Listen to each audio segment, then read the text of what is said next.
A diferença entre falar de microclima urbano no ano passado e agora, na verdade, no sexto ano, no sétimo e no oitavo, é que no sexto ano eu expliquei o que era a formação dos microclimas urbanos das ilhas de calor.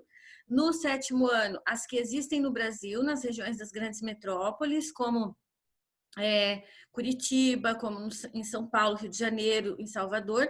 E esse ano agora nós estamos falando nesse momento dessa mesma situação, pensando em América, por enquanto América anglo-saxônica, que é onde nós estamos, mas não que isso não ocorra em toda a América, e a África, né? Mas nesse momento nós estamos focando nos piores problemas da América anglo-saxônica, que é Canadá e Estados Unidos.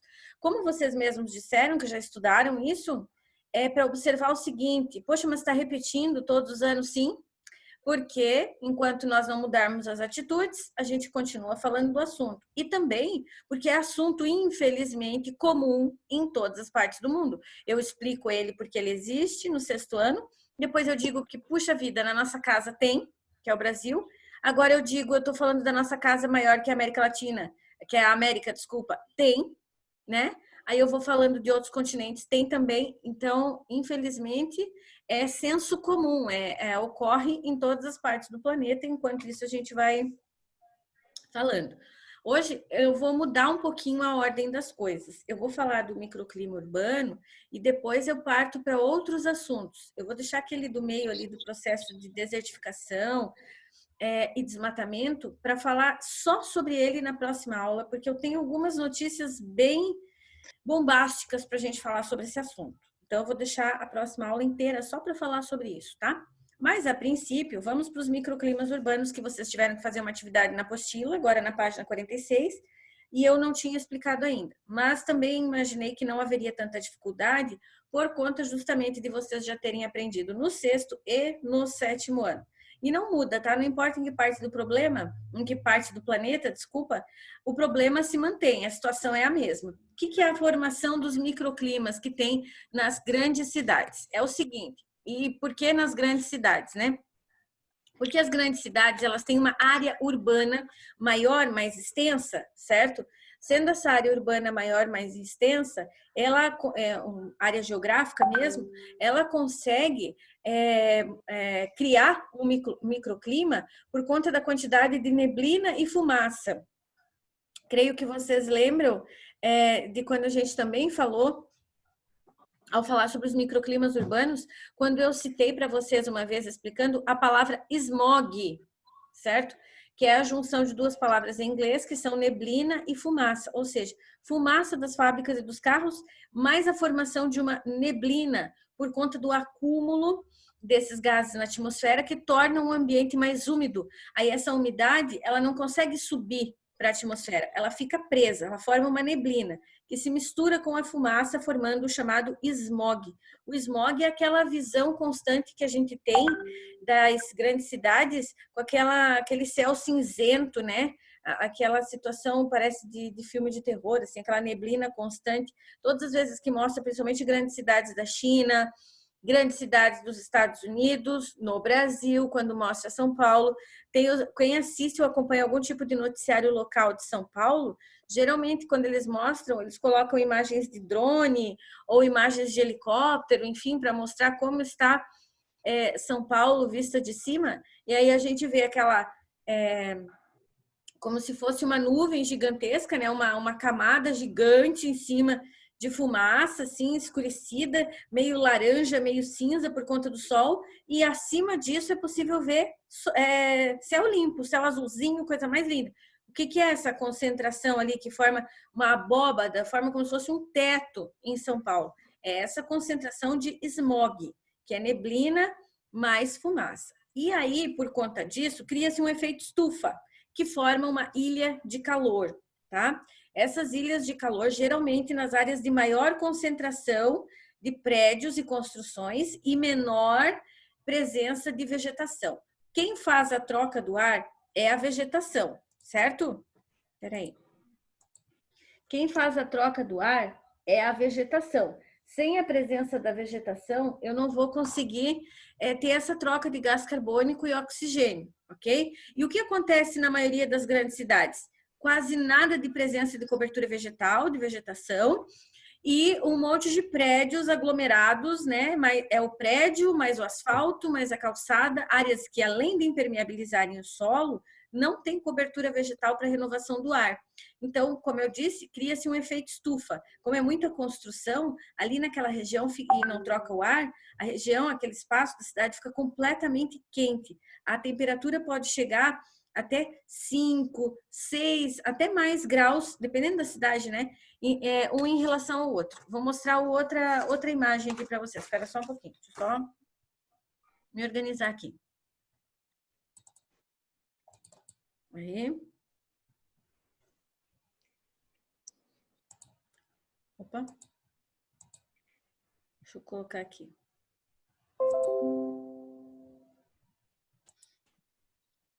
Não. Só um minuto.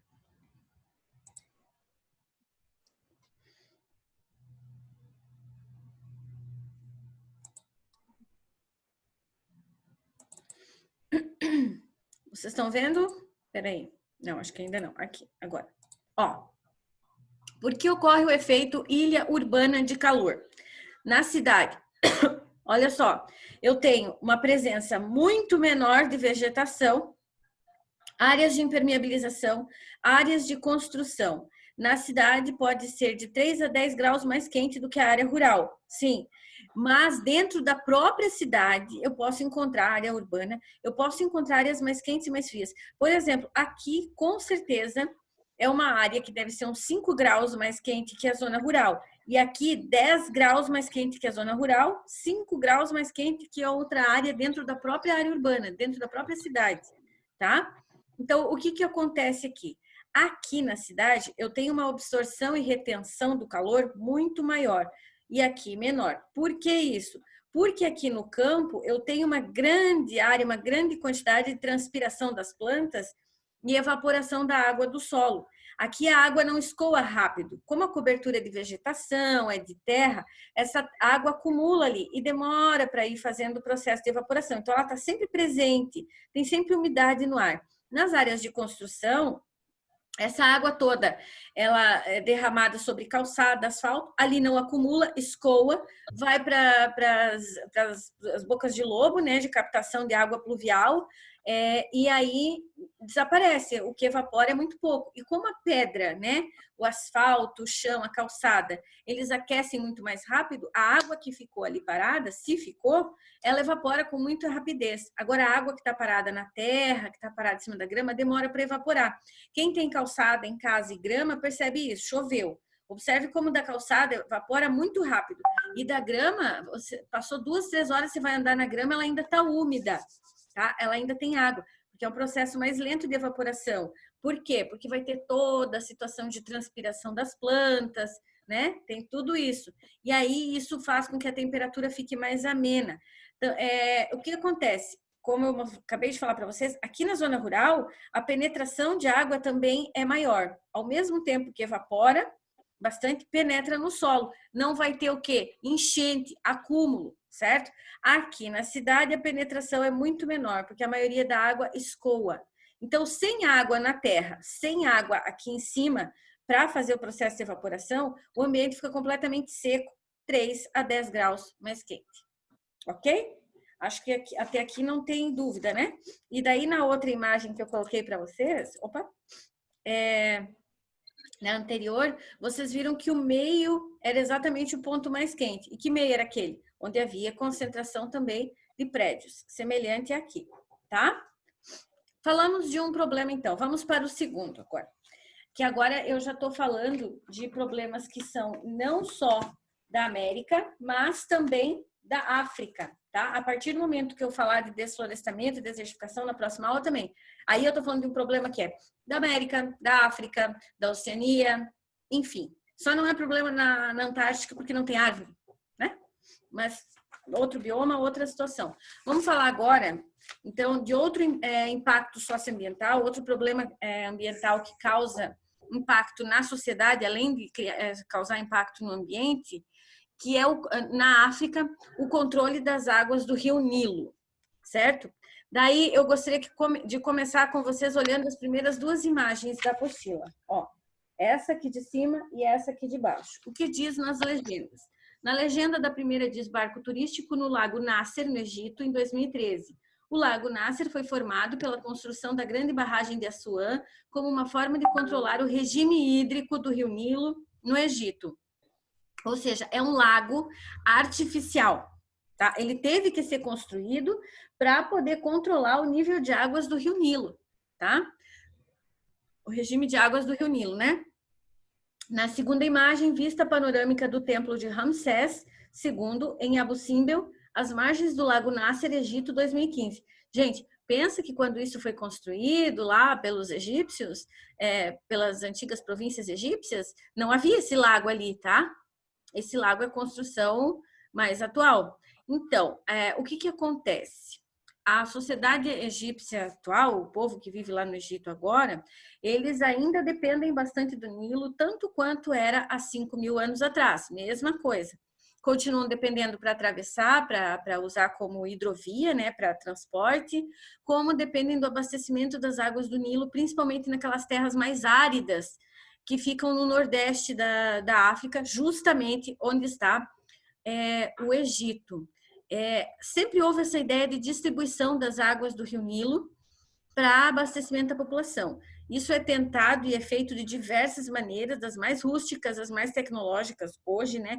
Desde o tempo dos faraós. Então, sempre teve isso. Mas de todas as construções que foram feitas para fazer essa distribuição da água até hoje, a mais complexa e a maior de todas foi a grande barragem de Assuã, construída em 1970. Ou melhor, terminada em 1970, né? Ela não foi construída em um ano.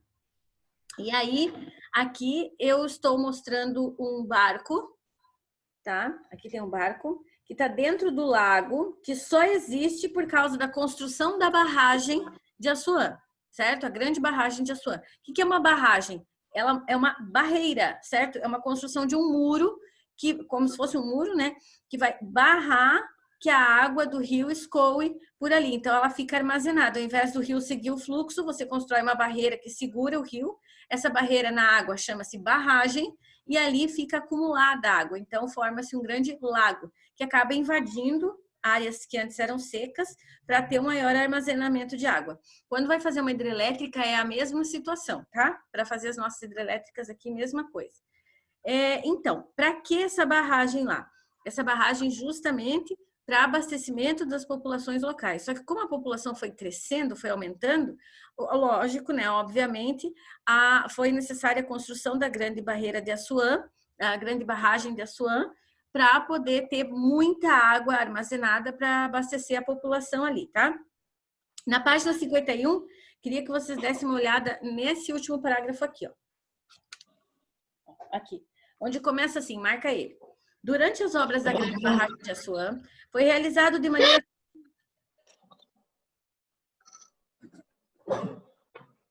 Desnecessário isso, gente. Fecha o som. Tá bom? Fecha o som aí. Deixa eu ver quem tá falando. Aí, fechei. Ó. Tá, peraí. Deixa eu continuar aqui. Ó, aqui diz assim, então eu estou na página 51. Durante as obras da grande barragem de Assuã, foi realizado de maneira surpreendente para a época um resgate arqueológico financiado pela Unesco, Organização das Nações Unidas para a Educação, Ciência e Cultura. Confira o texto a respeito, tá?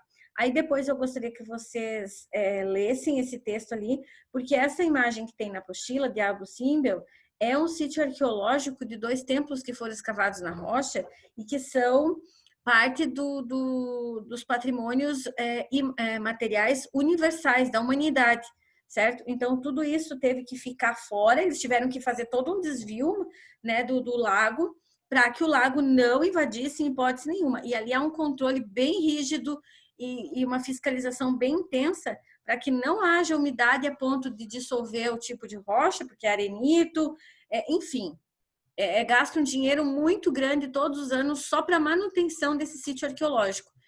Mas não precisava gastar tudo isso para garantir esse sítio arqueológico. Olha só, ele está ali há milhares de anos já, faz parte dos patrimônios da humanidade. Se a humanidade precisou aumentar a área de água por conta do aumento muito grande da densidade demográfica, do número de pessoas e do uso sem controle da água, não dá para prejudicar um patrimônio da humanidade por causa disso. Então, sim, o Egito acaba tendo que dispensar uma boa parte da sua verba pública para essa manutenção, para esse cuidado, porque ele precisou construir um lago, a grande barragem de Assuã, para poder ter distribuição de água para toda a população, né? Então, esses desvios de água também causam impactos socioambientais, podem prejudicar e transformar o ambiente, e é claro que vão também transformar os aspectos sociais, nesse caso ali, necessário para a sobrevivência e abastecimento das pessoas, mas teve toda essa situação de desvio, de cuidado, de gasto público para manutenção do parque, não, do patrimônio, né, dos templos ali, enfim. Terceira situação de hoje, né, da aula de hoje, que aí também vale tanto para a América Latina, quanto para a América do Norte, quanto para a África. Vale para toda a América e para a África, mas aqui, mais especificamente falando da situação da América Latina, tá? Na página 52, expansão urbana em área de risco. Creio que essas imagens você já tenham visto muito na vida, principalmente por conta dos acidentes que ocorrem aqui no Brasil, os dois graves que ocorreram, Brumadinho e Mariana, né? Ó, deixa eu colocar aqui. Essas imagens aqui, enquanto eu vou explicar, eu gostaria que vocês ficassem dando uma olhada nessas duas imagens, certo? A primeira imagem é um deslizamento de terra em Nova Friburgo, no Rio de Janeiro, em 2011.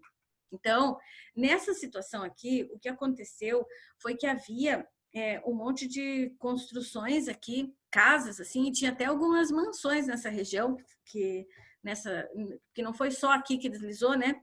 E aí foi descoberto que essa região aqui, olha que loucura, gente. Esse terreno aqui, na verdade, ele não era um morro. Esse aqui não era um morro.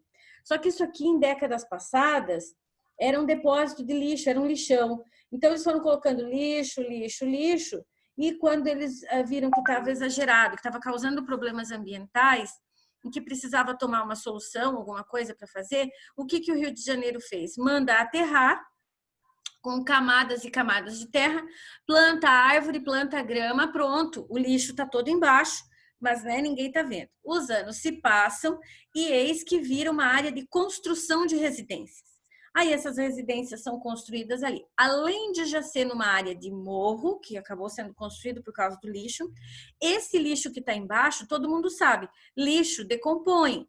E ao longo da decomposição, o material que estava em cima, como ele decompôs, o que acontece? Ele assenta, ele vai assentando. Aí aconteceu uma situação de chuvarada no Rio de Janeiro, como é aqui para nós, Mata Atlântica lá também, né? E litoral, mesma situação, e foram dias e dias de muita chuva. Essa chuva infiltrou no solo e fez com que esse lixo todo, que estava em processo lento de assentamento, além de assentar rápido, ele também deslizasse morro abaixo. Então, o que desceu ali não foi só terra, porque não era só terra, foram dezenas, toneladas de lixo que estava acumulado ali há muito tempo. Em especial sacolas plásticas. Por quê? Porque as pessoas colocam lixo em sacola plástica. A sacola plástica leva centenas de anos para decomposição. O plástico, quando ele molha, ele é escorregadio. Imagina toneladas de milhares de litros de chuva em cima desses sacos de plástico acumulados embaixo ali. Eles começaram a deslizar um sobre o outro, certo? E aí veio todo o processo de desmoronamento. E as casas que tinham sido construídas em cima vieram abaixo, assim, não teve um aviso. Isso pode acontecer porque não tinha como avisar. E não deslizou uma hoje, outra amanhã, ou começou a rachar a parede, ou coisa assim. Simplesmente aconteceu o deslizamento. Muita gente prejudicada, sem casa, pessoas que morreram. Essa área do Rio de Janeiro, olha que fato esquisito, né? Essa área do Rio de Janeiro, que sofreu esse impacto socioambiental, está em processo de reconstrução até hoje. Isso foi em 2011, tá? Está em processo de reconstrução até hoje. Nós estamos em 2020, fazem 9 anos. No Japão, na mesma época em que aconteceu isso aqui no Brasil, esse deslizamento, essa catástrofe aqui no Brasil, o Japão também estava passando por uma mesma catástrofe, que foi a situação de primeiro dar o terremoto. Esse terremoto lá no Japão provocou uma tsunami, porque ele era terremoto e maremoto, provocou uma tsunami que invadiu as ilhas do Japão, destruindo tudo, e em uma das ilhas estava a usina nuclear de Fukushima. Aí essa usina nuclear de Fukushima também teve invasão da água, que acabou mexendo com os reatores, etc. e tal, da usina nuclear, e houve vazamento de radiação nuclear. Então, eles tiveram situação de terremoto, que destruiu tudo, maremoto, que veio destruir o resto, e vazamento de energia nuclear. Pega as imagens dos lugares que foram destruídos em 2011, lá no Japão, e olha os mesmos lugares hoje. Você jamais vai dizer que lá aconteceu isso. Eles já foram totalmente reconstruídos, totalmente remodelados, adaptados para essas situações e já está tudo funcionando perfeitamente. Ou seja, a política de reestruturação, a política pública de reestruturação, muito mais eficaz do que a nossa. E olha que coisa, não teve radiação nuclear aqui, foi um deslizamento, né? O único problema, sempre fica um problema, todas as vezes que eu falo de situação de impacto socioambiental, sempre fica uma sequela, sempre fica. E neste caso, a sequela que ficou foi a seguinte: eles tiveram que retirar lá no Japão, eu sei que não é o nosso assunto, mas para finalizar ele, já que eu citei o exemplo, né? Eles tiveram que tirar lá do Japão dezenas de tonéis, assim, cheios de radioatividade, de material radioativo, né? Tiraram dezenas e dezenas e dezenas de tonéis de material radioativo. E este ano, agora, era o ano de data limite para eles darem um destino para todo esse material. Então, procurem depois, existe uma região no Japão que ela foi toda completamente isolada, não pode ter pessoas morando nem perto, onde todos esses tonéis com material radioativo estão armazenados lá, como se fosse um grande armazém, um estoque, está tudo lá. E o prazo era até 2020, que é esse ano agora, para que o Japão desse um destino para todo esse material radioativo. Mas para onde que o Japão vai mandar? Lá, corre o risco, depois de todo esse tempo armazenado lá, por que eles têm que dar um destino? Porque agora corre-se o risco de, por tempo de estar dentro desses tonéis, etc., de acontecer o vazamento do material radioativo. Então, o que eles vão fazer com esse material radioativo?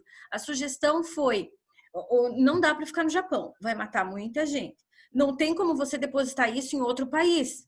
Vai ser a mesma coisa. Então, a ideia foi lançar todo esse lixo radioativo no fundo do Oceano Pacífico. E vários países assinaram concordando. Aí, tá, meu Deus, isso é uma catástrofe ambiental gigantesca jogar no fundo do mar. Se esses tonéis abrem, isso espalha pela água do Oceano Pacífico, ainda que é o maior de todos. Então, é um risco, porque não tem destino ainda para esses tonéis. Vai fazer o que com eles, gente? Vai mandar para a Lua? Vai mandar para Marte? A gente nem consegue carregar esse tipo de peso para lá. A gente mal consegue ir para lá, né? Então, é uma situação que na Terra foi criada e que na Terra vai ter que ser resolvida. Só que aí veio essa função de pandemia, não sei o quê, e ninguém mais está falando no assunto. Já pesquisei, já procurei, não estou encontrando assim nada falando sobre isso. Mas é para nesse ano agora, hein, gente? Nós já estamos em julho e o prazo final para dar destino para esse material radioativo é até o final desse ano. Se não der destino para esse material radioativo, ele pode se espalhar pelo ar no Japão, né? Pode se romper essas tonéis e essas áreas de armazenamento, elas podem se romper, e aí, nesse caso, espalha material radioativo que não vai ficar só sobre o Japão, isso provavelmente vai espalhar por muito mais áreas, né? Então, é uma situação que ninguém está falando por enquanto. As pessoas estão bem focadas em dois assuntos no momento: na redução completa do desmatamento, que é o que eu vou falar na aula próxima que vem com vocês, por conta do perigo iminente por causa do desmatamento. Não é mais um cálculo para daqui 5 anos, não é mais um cálculo para daqui 10, é um cálculo para 1 ano, mas eu vou falar na próxima aula. E também está todo mundo focado na questão da pandemia do coronavírus. Então, ninguém está falando muito desse material radioativo do Japão. Mas eu estou de olho, estou pesquisando, estou olhando de vez em quando, e porque essa era a data, era esse ano, né? A menos que eles tenham prorrogado a data. Mas se eles prorrogaram a data, será que isso não pode gerar um problema de vazamento? Enfim, Vamos ficar aguardando e observando, né? A segunda imagem, aqui, ó. Chuva causa enchentes e provoca prejuízos em Porto Velho, Rondônia, em 2014. Eles quiseram colocar uma foto mais recente, porque se pegar de 2009, 2008, 2009 em Santa Catarina, a situação era muito pior, porque não ficou nem copa de árvore para fora em muitas cidades. Nós tivemos diversas cidades aqui em Santa Catarina que ficaram completamente abaixo d'água no período de enchente, e cidades que foram ilhadas, regiões de Santa Catarina que ficaram ilhadas, então não tinha acesso nem para o Rio de Janeiro, para o Rio Grande do Sul, nem para o Paraná, nada. Santa Catarina ficou ilhada na época, porque era muita, muita água da enchente. O caminho daqui, ali perto da escola, aqui, nessa região que eu moro, que vocês conhecem, até Itajaí, esse pedaço ali, quem olhava à direita era um desespero, depois que a água escoou, né? Era um desespero, porque como ali tem algumas áreas de criação de gado, eram centenas de vacas e bois, enfim, centenas de cabeças de gado caídas mortas ali, que eles tiveram depois que vir com tratores e caminhões para recolher. Porque esse gado todo, quando subiu a água, né, quando deu a enchente, eles não conseguiram retirar tudo e muitos morreram ali. Aí era só aqueles bichinhos mortos deitados ali, foi uma situação bem complicada. Isso que eu estou falando dos animais, não estou falando das pessoas que morreram, das pessoas que perderam casa, que perderam tudo. E o que provoca uma enchente? Geralmente, muitas áreas de impermeabilização do solo, calor extremo, chuva muito rápida, aquelas chuvas frontais que vocês estudaram no sexto ano, lembram? Então, chuvas frontais extremamente intensas por conta do calor gerado das cidades, e aí não tem onde infiltrar por conta das áreas de impermeabilização das cidades. E nós estamos com um número bem interessante no momento no Brasil. Nós temos 85% do território nacional com área urbana, certo? Com população, com área urbana não, com população urbana. Se de cada 10 pessoas, 8 vivem na área urbana, a área urbana tem uma tendência de crescer. E conforme ela cresce, ela vai dominando áreas rurais e áreas naturais. Isso significa mais impermeabilização, menos vegetação. Ou seja, nós estamos cavando a nossa própria sepultura, né? Porque a gente está avançando, não está tendo, não vou dizer que é para recuar, mas pelo menos parar agora, deixa assim, né? Não. Então, isso faz com que a gente tenha cada vez mais essas catástrofes ambientais acontecendo, tá, gente? Como, por exemplo, enchente. Eles estão fazendo um estudo agora e parece que esses ciclones que têm acontecido agora aqui, que aconteceu aqui em Santa Catarina, esses dias aconteceu um em São Paulo, no litoral de São Paulo, mas não foi tão desastroso quanto o nosso. Eles são naturais, são fenômenos naturais, né? Formação de ciclone no mar, tranquilo, porém agravados pela alta temperatura da área continental. Então, a temperatura alta do continente faz com que o ciclone se torne mais forte e a área dele mais extensa e a velocidade mais rápida. Então, quando ele chega na nossa costa e tem esse calor todo, o ciclone no mar, chega perto do mar da costa e está esse calor todo no ar e na água, ele se torna mais intenso e provoca esses desastres, tá? Então, sim, a gente está provocando essas situações que têm nos acontecido, tá? Nada está sendo de graça, não. Certo?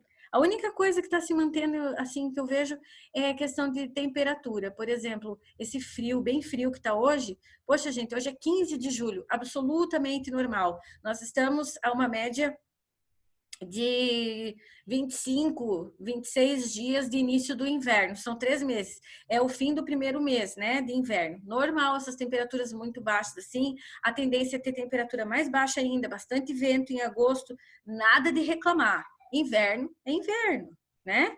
Agora, as outras coisas estão bem descontroladas mesmo, certo? Tá, então, até meu tempo, inclusive, está acabando. Preciso saber uma coisa. Vocês têm alguma dúvida até aqui? É para falar agora.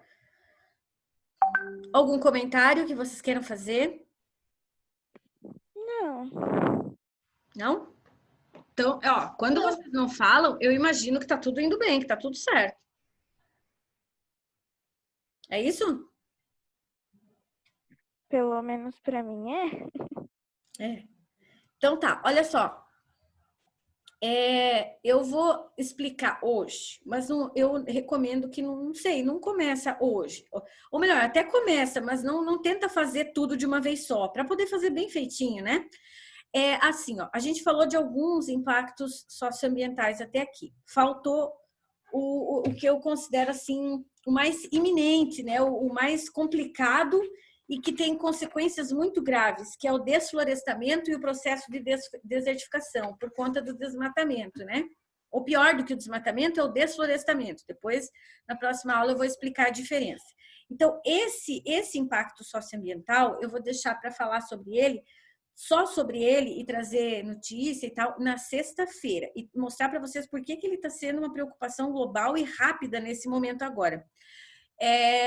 E aí, mas eu já vou recomendar desde agora para vocês o seguinte: até a quarta-feira que vem, vocês têm uma semana, vocês vão escrever assim para mim. Imaginem, eu estou criando a ideia, que vocês foram convidados na ONU para participar de uma conferência climática na ONU, e vocês, como é o nome daquela menina que fez isso na ONU também?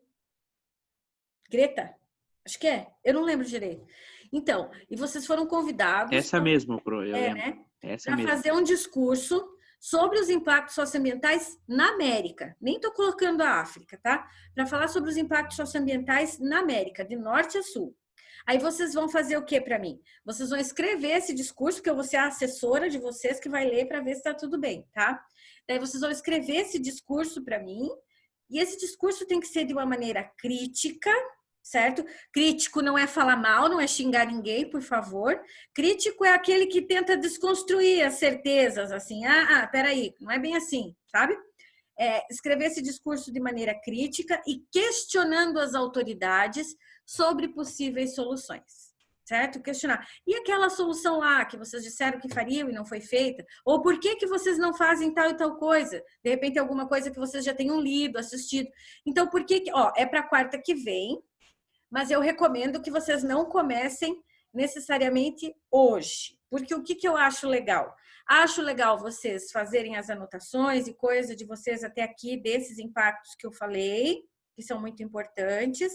Também procurem assistir documentários ou coisa assim. Eu vou colocar uns 2 ou 3 ali no grupo, que eu adoraria que vocês se interessassem e assistissem. Vocês sabem que documentários não são 5 minutos, né? Nem 10. São um pouco mais extensos. Mas é legal assistir com a família, debater, conversar, certo? Para montar depois esse discurso. E tenham calma, espera a aula de sexta-feira, não finaliza. Se vocês já forem começar o discurso, não finaliza ele. Espera a aula de sexta-feira para a gente falar sobre o desflorestamento e a desertificação, porque esse é um assunto bem sério e bem abrangente, para depois vocês, se já tiverem começado a carta, fazer o desfecho. E se não tiverem começado ainda, aí vocês vão ter material suficiente para fazer. Tá bom, gente? Então, é só uma recomendação, assim. Por enquanto... Prof, Oi. eu posso, tipo, pegar alguns trechos que a própria Greta, eu acho que é esse o nome dela, não lembro muito bem esse, tipo, que ela fala algumas coisas, porque ela faz... Eu sigo ela e ela faz, tipo, vários protestos. É, tipo, incrível o que ela faz, professora. Se você for, eu sei, eu acho show de bola. E tem um monte de gente que critica a Greta, mas que não está fazendo nada, né? É fácil falar mal de quem está agindo e você ficar sentado olhando. É bem fácil. Então, assim, o que eu sugiro? Quando você for citar coisas que ela que disse, que ela falou, coloca entre aspas no meio lá a citação, né? E escreva assim, ó. Segundo Greta Greta o quê?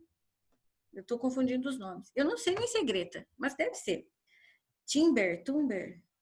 Eu não me lembro. Tá, mas vocês sabem de quem eu tô falando. Me veio um branco agora. Então, segundo fulana de tal, aí abre aspas, escreve e fecha aspas, tá? Para não parecer cópia, para parecer que você realmente só quis usar as palavras dela. Tá certo? Vocês estão me ouvindo, gente? Beleza? Sim. Então, tá bom. E aí eu vou passar só algumas atividades aqui. Não, nem vou passar atividade. Eu quero que vocês vão montando bem show de bola esse texto. Não me apareçam com texto de 10 linhas dizendo assim, meu discurso assim, eu acho que o meio ambiente precisa ser cuidado. Ah, sério? Prof, eu vou entrar de cabeça no personagem, tá? Exatamente o que eu quero. Perfeito. Ótimo, excelente. Tá bom? Por favor, lembrem-se, já que é para entrar de cabeça no personagem, vocês estão falando com autoridades. Vocês usem de muito cuidado e palavras bem diplomáticas, tá bom? Certo? Então tá, vou passar lá pelo WhatsApp agora os vídeos e coisa para vocês assistirem para se inspirar, tá bom? Beijo para todo mundo. Tchau, prof. Assiste agora já, aproveita esse tempo, tá bom? Beijo.